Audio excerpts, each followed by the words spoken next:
enlightenment isn't about just having a little better human life, but enlightenment will get you a better human life. But you can't put the better human life first, but so many on the spiritual path actually do. So many who I've worked with in the past, in the mystery schools, ones who have been my students, and even the ones who have allowed their enlightenment, have said that it was all about the enlightenment. Have said that nothing mattered more than their enlightenment, but yet their everyday actions and their thoughts and their choices, probably choices being first, were not about enlightenment. They were about really just trying to have a little better human life. And this sets up a tremendous conflict, a huge conflict that each and every one of you are facing in your everyday lives. You say you want enlightenment. Most of you don't even know what enlightenment is. Not from up here, but you know it from in here. But you say you want enlightenment. But yet the day-to-day actions and choices are really about just a little better human life. You feel it so deeply, this thing called enlightenment, but you sell out so easily for this thing called a little better human life.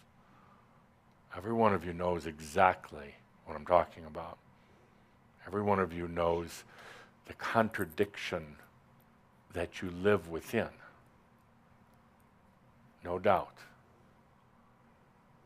Today we're here to let it be okay to have that contradiction.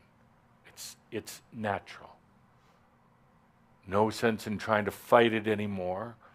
Tell yourself that you're doing a bad job with this thing called enlightenment.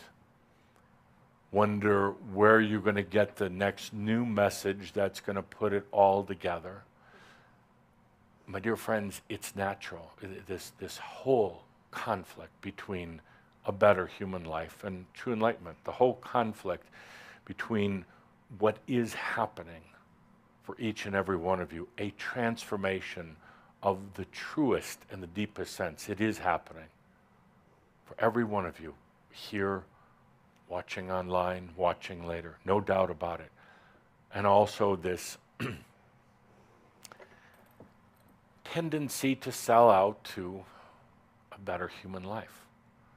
So today, one of the things I'm asking of each and every one of you is to be okay with that. To be absolutely, perfectly okay with that. This thing of enlightenment, as good as it sounds, is so brutal, so unforgiving in every way.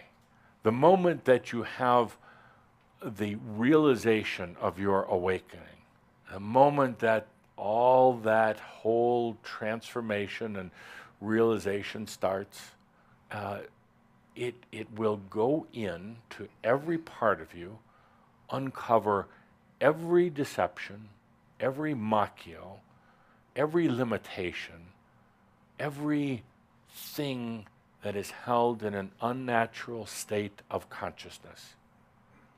You're going to resist it. You're going to hold on to things. You're going to say that you're spiritual, think that you're spiritual, and it's going to come along and show you in the most brutal way that you're not. Because spiritual itself is one of the very things that will keep you from enlightenment. Absolutely. This thing of enlightenment, it doesn't define itself, it doesn't know itself as being brutal. It knows itself as being compassionate. It knows itself, this enlightenment, this realization, it knows itself of cleansing all that dirt and grease and tar and accumulated junk from your life. And there's that part of you that's going to try to hold on to it. That part of you that's going to try for a better human life. That part of you that at one point is saying, I want enlightenment, I'll die for enlightenment, but the other part is clinging on to an identity that is not real. Not real meaning that it's false. Not false, it's limited. It's not real because it's not the whole thing. It's not real when you're just trying to focus on happy spiritual times, on joy and peace to the world, because it's not the whole thing. The whole thing is also the agony and the profundity and the pain and the realization and the nothingness all at the same time. And the enlightenment, the I amness, this wave of, it's actually wave after wave of enlightenment that comes in, is going to keep coming in. It's going to keep in an unrelenting way until you are released from the limitations of consciousness.